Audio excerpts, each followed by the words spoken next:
Good morning. It's good to be here with you this morning. Whether you're with us in the sanctuary or joining us online, it's good for all of us to be together. As we gather this morning and begin services, let me share some words from Edward Everett Hale. I'm only one, but still I am one. I cannot do everything. Still, I can do something. And because I cannot do everything, I will not refuse to do the something I can do.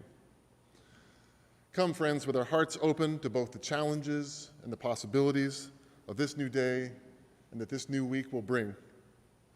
With our hearts open to all that inspires, sustains, redeems, and transforms us, come, let us worship together.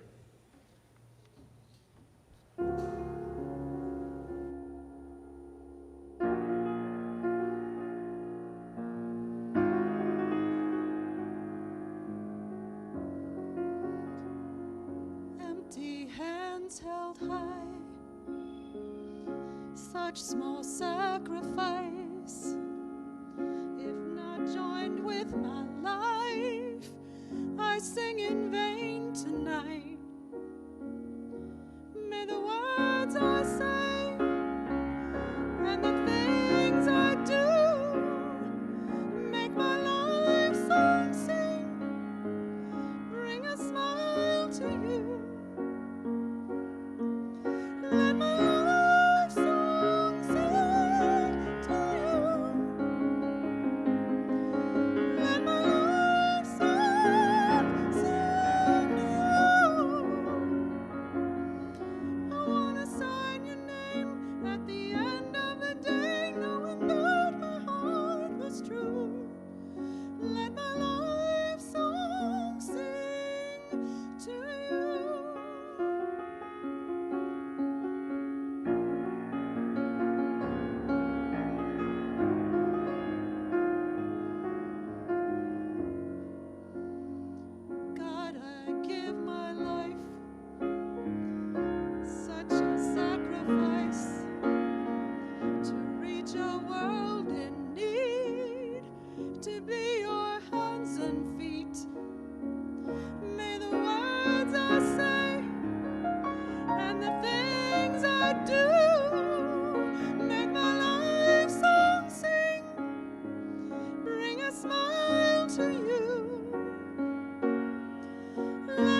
The flaming chalice is the symbol of the Unitarian Universalist tradition, the liberal religious tradition to which this congregation belongs. I invite you to stand for the lighting of the chalice today. If you have a chalice at home, I invite you to light it at this time.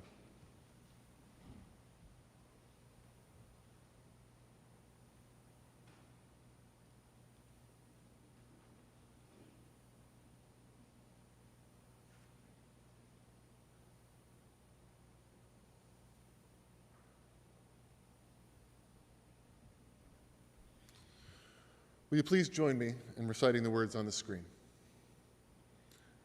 As we kindle this flame, we recommit ourselves to the mission of this congregation, to build a Unitarian Universalist community that transforms lives and empowers people to serve the world. May the light of this flame be welcoming to all who seek a liberal religious home. Will you please remain standing for our opening hymn, number 114, Forward Through the Ages.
If you're visiting us for the first time this morning, either in person or online, I'd like to offer you a special welcome.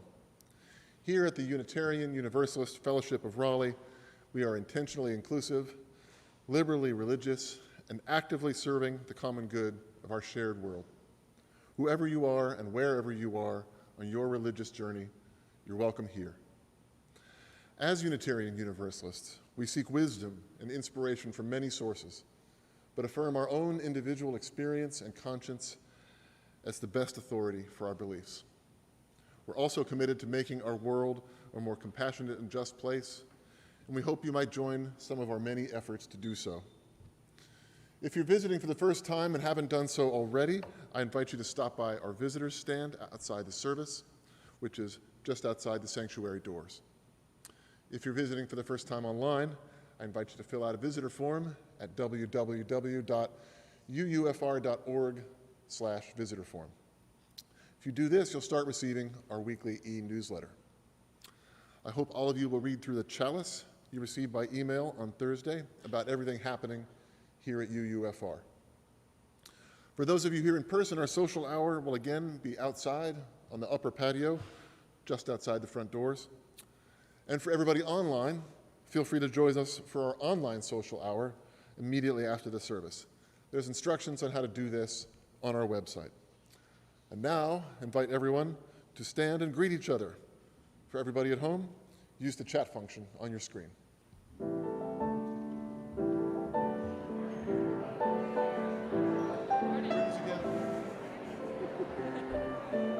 That was excellent, that song.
So much greeting.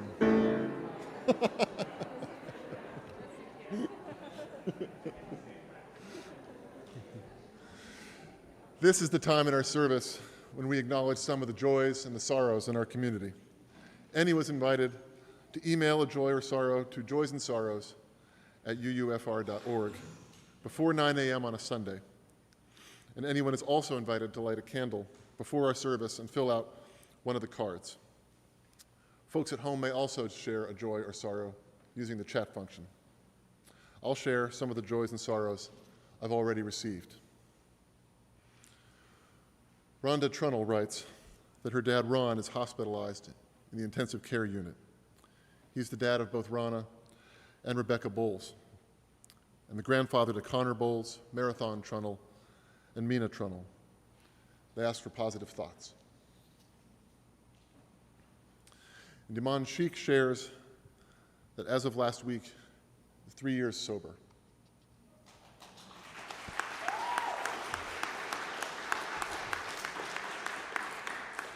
As we reflect on these shared joys and sorrows, as well as the joys, sorrows, fears, and hopes of our own lives, let's be together now for a time of stillness and silence, opening ourselves to the Spirit within, between us, and amidst us, known by many names, but known to every human heart, that leads us toward a fuller and richer experience of life. After the silence, our choir will lead us in singing hymn 123, Spirit of Life. But now let's be together in stillness and in silence.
in the lives of people within the walls of the congregation and in the larger world.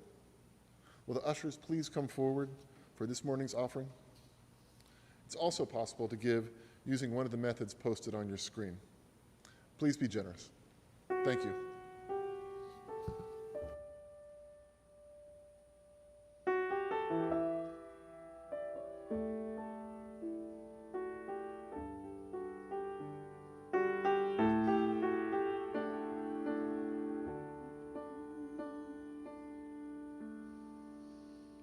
So many things we can't control, so many hurts that happen on the way, so many heartaches that pierce the soul, so much pain that won't ever go away. How do we make it better? How do we make it through? What can we do when there's nothing we can do? We can be kind, we can take care of each other, we can remember that deep down inside we all need the same thing. And maybe we'll find, if we are there for each other, that together we'll weather whatever tomorrow may bring. Nobody really wants to fight. Nobody really wants to go to war. If everyone wants to make things right, then what are we always fighting for? Does nobody want to see it? Does nobody understand? The power to heal is right here in our hands. We can be kind, we can take care of each other, we can remember that deep down inside we all need the same thing. And maybe we'll find, if we are there for each other, that together we'll weather whatever tomorrow may bring. And it's not enough to talk about it, not enough to sing a song. We must walk the walk about it, do our part, give our heart, and make it sure to get along. We can be kind, we can take care of each other, we can remember that deep down inside we all need the same thing. And maybe we'll find,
The Reverend Lisa Garcia-Sampson serves as Executive Director of Forward Together, the Unitarian Universalist Justice Ministry of North Carolina.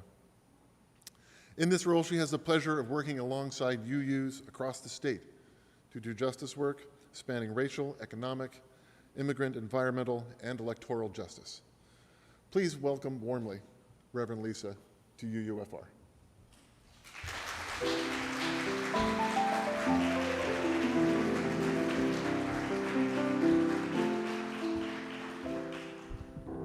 Thanks, Josh.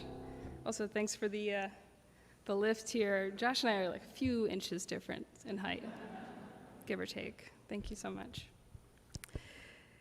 So today's reading is a story, actually, whose original author is unknown, and I have adapted a retelling of the fable by Erie Chapman.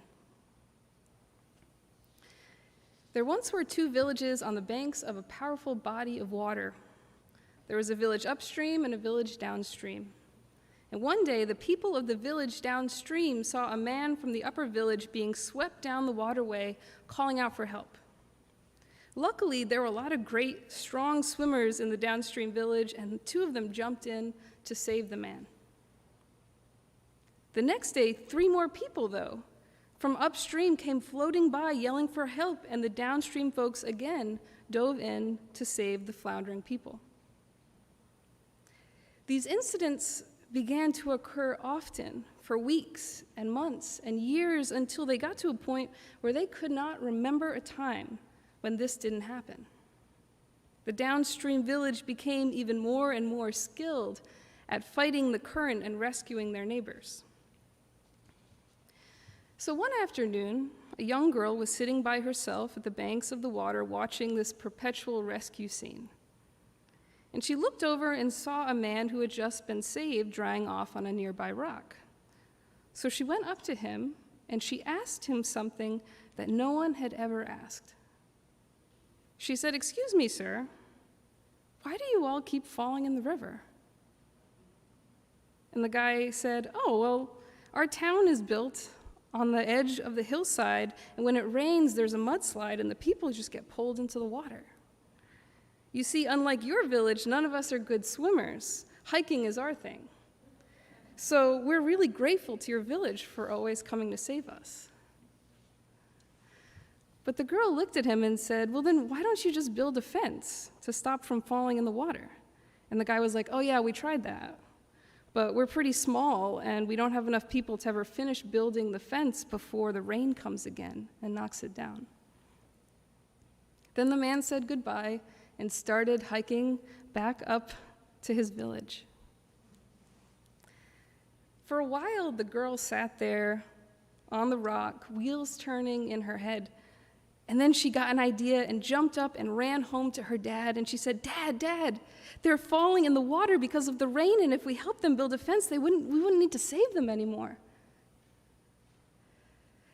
And the dad said, "Listen, sweetheart, you're too young to understand this, but it's always been this way. And we're good swimmers, so we always save them, but we're terrible hikers, and even if we could get up to their village, we don't know how to build a fence." The girl was not into her dad's answer, of course. Again, the wheels turned in her brain, and again she got an idea and took off running. This time she went and spent the rest of the day talking with every other kid in the village. The next morning, before dawn, all the kids in the village headed up to the river, each leaving a note on their kitchen table that simply said, "Gone upstream." When the parents woke up and found the note, scared for the well-being of their kids, they knew what they had to do, and they too began to trek upstream. They hiked and hiked farther than they ever imagined that they could, until they reached the edge of the upper village. And when they got to the center of town, there were their kids, all along with the people from the upper village. And the girl stepped forward and gave her dad a big hug and said, We're glad you followed us. Now grab a hammer. We've got a fence to build.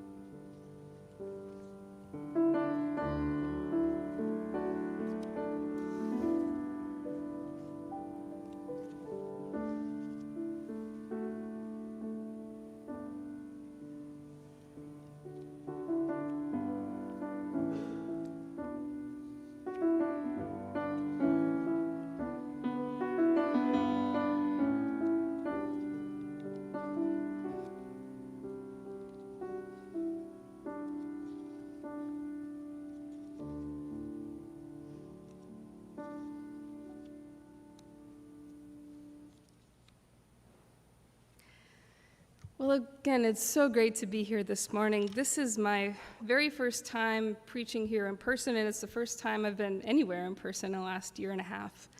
So it's so great to see your smiling faces through the masks. I can feel them. It's good to just not be preaching to my iPhone. I was saying that Siri never laughs at my jokes, and I'm starting to feel like I'm off my game.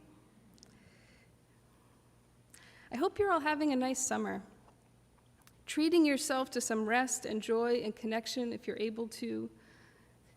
This is such an important time in which we are called to reflect and begin healing before a new normal completely unfolds before our eyes. This is also a hugely important moment in the history of our country. As we fight to defend our democracy from a massive wave of over 400 voter suppression bills across the country this year, as we fight for racial justice, as we fight the existential threat of climate change, and here in North Carolina, fight for the desperately needed health care and housing and fair wages in our next state budget, when we are currently sitting on $7.3 billion in unallocated funds, on top of the billions more in federal Medicaid expansion incentives on the table right now. Of course, we have seen in the last 2 years that a weak healthcare system, a fragile democracy, a warming earth, these are things that are a threat to each and every one of us. And yet, we also must recognize in this moment that the stakes are not the same for each of us. Depending on the privileges we hold, we in many ways live in different realities. If voter suppression tactics stay in place, some of us will experience significant barriers to voting and others will not. If we don't get the Medicare expansion in our state, some of us will still have health care and some of us will remain left out. Same goes for low-income housing, especially in cities like Raleigh. Same goes for a $15 minimum wage, where right now the minimum wage is $7.25. And of course, for the ways that our communities work to create safety. This difference in what's at stake for us physically and mentally and economically also reveals what is at stake for us spiritually as Unitarian Universalists. In our tradition, we are anchored by our principles of reverence for the interconnected web of all beings, a responsibility to be fair and just in our relationships, to create systems that are just. And when we exist in systems that are unjust, some refer to this as a sort of spiritual fragmentation. It's the idea that when you are not in right relationship with others in that web, when you are not in right relationship with people in that web, you are not in right relationship with your own spirit. When balance and equity does not exist among parts of the whole, we ourselves are not whole. We are, in a sense, not fully alive. That is why in the book Soul Work, UU minister Rebecca Parker says, social activism becomes a spiritual practice by which I reclaim my humanity. I struggle neither as a benevolent act of social concern nor as a repentant act of shame and guilt, but as an act of desire for life. Spiritually speaking, we have everything at stake. And the social transformation that we are called to help create is also very much so a call to personal, spiritual transformation. So what are we called to do in this moment? This monumental moment in the history of our country? Well, I believe that our story from today is an apt one for this moment that reveals the work ahead of us. In the story of the two villages that I just read, the adults in the lower village seem to have accepted the reality of their present circumstances, that people keep falling into the stream, and they, in their practical but limited thinking, have addressed the issue in the only way they think is possible. But the girl in the story asked, why are people falling in the water? What is happening? It was the girl in conversation with the man pulled from the water who comes to understand the cause of the problem and feel the urgency of the moment, and go upstream to powerfully answer that call. I believe this story reflects three things that are critical to our movement work today. And the first thing is imagination. The girl's ability to imagine a world where people stop falling in the water. One of the great examples of imagination in action today in our country is the Sunrise Movement, who for the last 3 years have been organizing for a Green New Deal, the most comprehensive plan our country has to address climate change, and it is being fueled by a movement made up of 20-year-olds and 16-year-olds, and no joke, 9-year-olds. But to be fair, their executive director is the ripe age of 26. When I recently reread that story of the stream, I immediately thought of them and this theater of the absurd that is unfolding in our country right now. The history books will write that in the summer of 2021, when Vancouver reached 115 degrees and the West was burning and Germany was flooded, that the youth of the Sunrise Movement were protesting at the White House for a bold plan to address climate change, while the majority of Americans sat back and said that they were demanding too much. These kids, like the kids in our story, are saying to us, we have not accepted the inevitable destruction of this earth. Have you?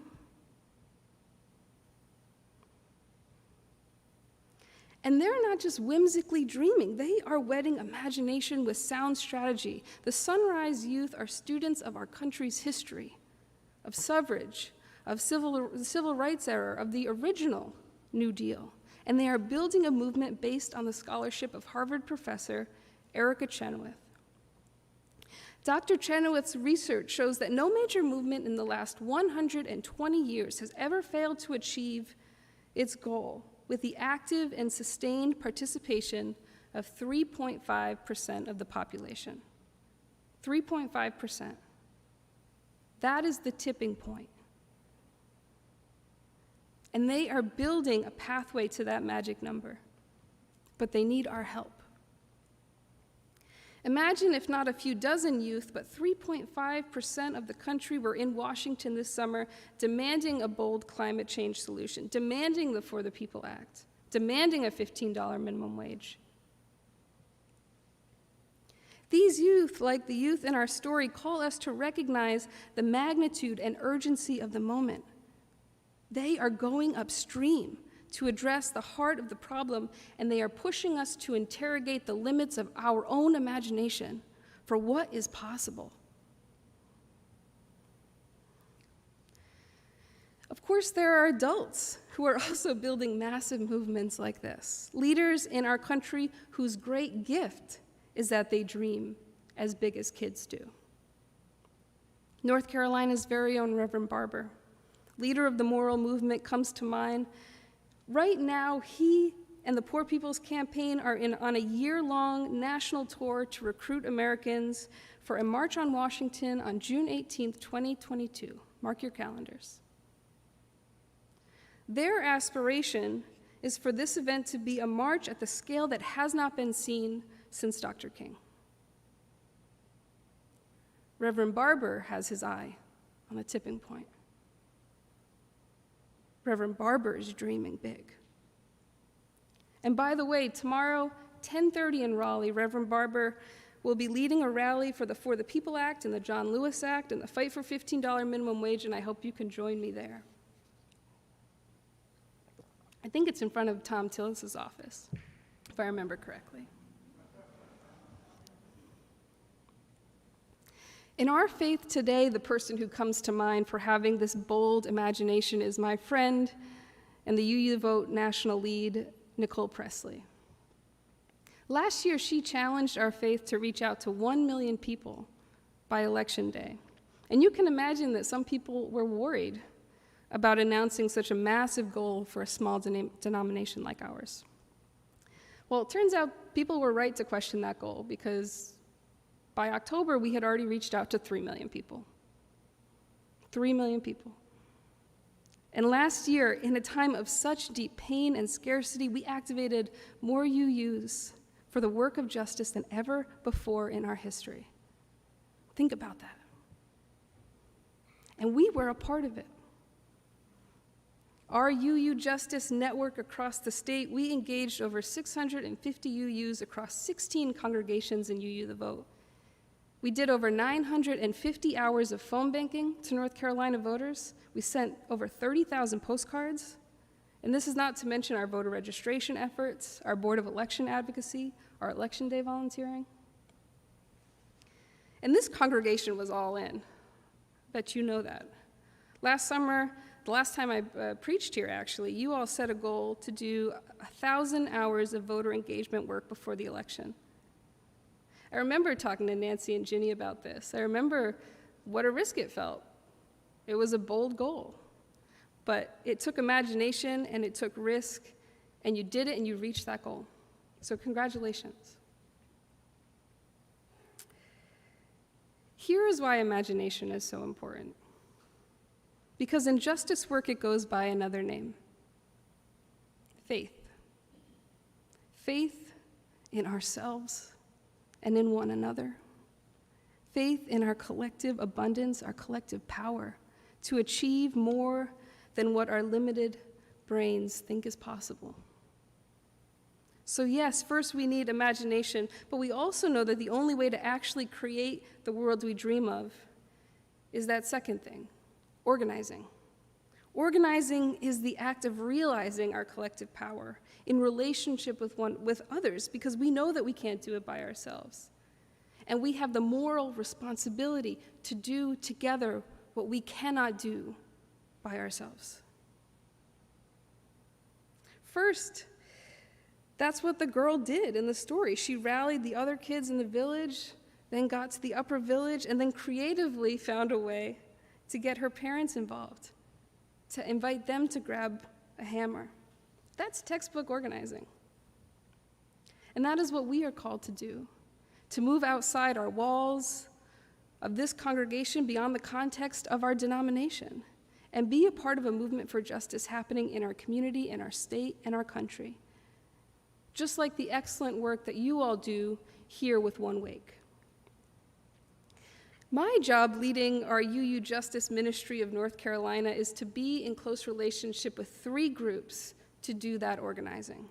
UUs in the state, the over 5,000 Unitarian Universalists across 34 congregations, large and small, in North Carolina. Second, the larger UUA, UUSJ, our national network of Unitarian Universalists. And third, and perhaps most importantly, our community partners, those who we join in coalition to build power. My job is to help us stay connected to state and national coalitions, especially when major pushes occur, like right now with the For the People Act. In this small window before Congress goes on their August recess, this is our window, and right now we are all in, shoulder to shoulder, in coalition, doing this work together. That's how we will be a part of the tipping point. That's how we become tangled up in this web of power that will get us there. So we are called to imagine. We are called to organize. And the third thing we are called to do today, and what our story tells us to do, is to create. The parents in the story are constantly fighting against the current. Sure, they become great swimmers, but their children knew that they could bring more people together by inviting them into the act of building something. This is exactly what Stacey Abrams spoke about last month at her WEAR lecture at our June UU General Assembly. She said this: "We spend so much of our time in a defensive crouch that we get used to the cramps and we get used to the confines of battling. And when you're only against something, that might energize you for a moment because the anger surges and the despair surges, but it's ephemeral. It's gone in an instant. But when you have something that you're for, when you're trying to construct something new, then you've got this constant energy source, a supply of imagination and energizing, and new people are brought on board." These words from Stacey Abrams hit home for me, and I imagine they do for a lot of you as well. That we're constantly fighting against the current of injustice and greed and immoral bills of every sort in our state. It can feel like we're just playing whack-a-mole with bad legislation sometimes. And this work is necessary. It is critical, but alone it is not sustainable. This work needs to be in service to the larger goal of building something. A great example that comes to mind is what you built last year. The Friday morning action lot, working with Love Wins, working with Habitat for Humanity and other partners. In a moment of feeling powerless, you created something. Stacey Abrams goes on to say this: "When you're in the process of construction, when you're working towards something, your energy feels different. Your complacency dissipates, and it's replaced by the constant buzz of how do I keep it going? And what's even more important is that people want to be a part of making something new. They rarely want to be a part of the pure, raw energy of destruction. It is an abysmal space to inhabit when you're constantly battling against, because the darker the enemy, the darker your soul gets trying to fight it. But there is light in creation. There is light in being for something. There is light in having a path ahead of you, as opposed to constantly trying to destroy what's behind you."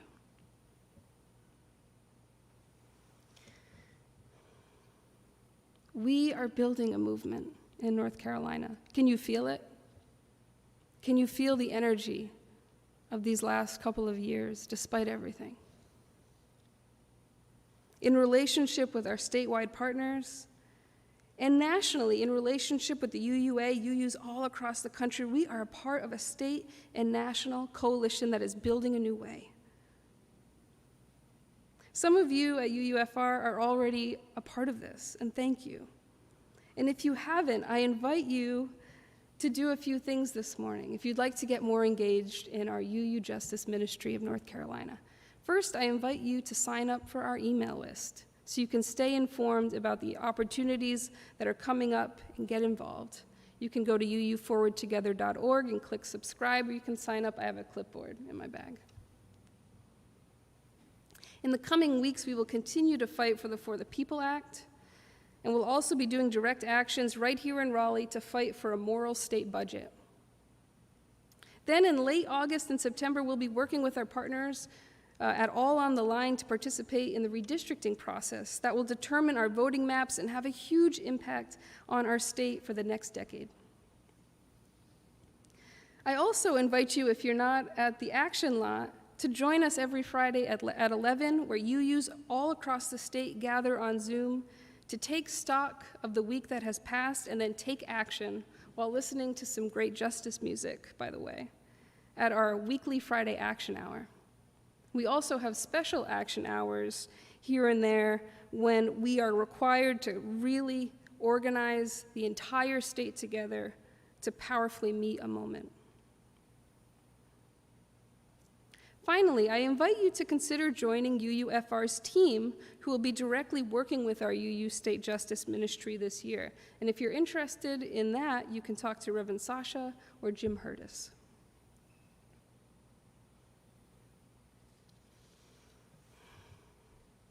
In this last year, we have activated more UUs than ever before in our history. Now that we know what we are capable of, we can't go back. Now the question is, do we believe that we are just getting started? Do we believe that we have just barely glimpsed the power of this faith?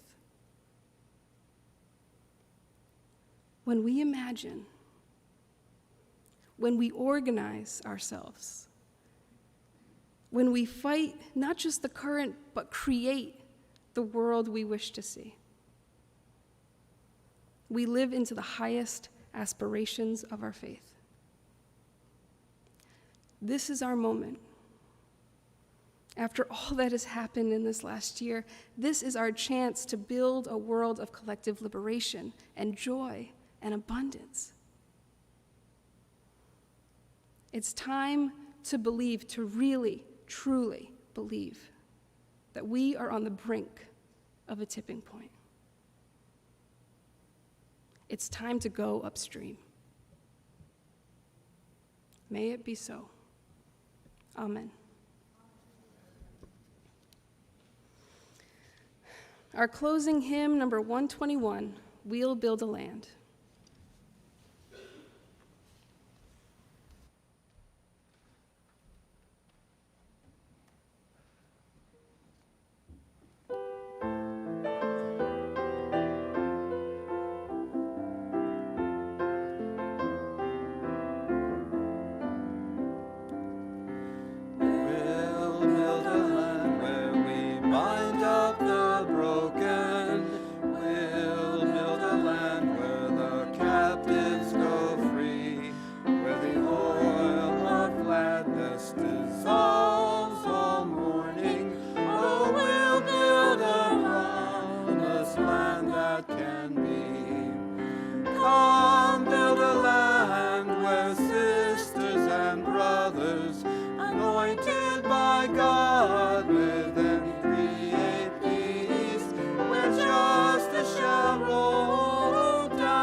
Nations from old, restore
As we end this time of worship, may we do so with ever more love for one another, with ever more gratitude for this precious gift of life we share this very day, with ever more peace in our own hearts, and with ever more hope for our own lives and the world we share. Amen.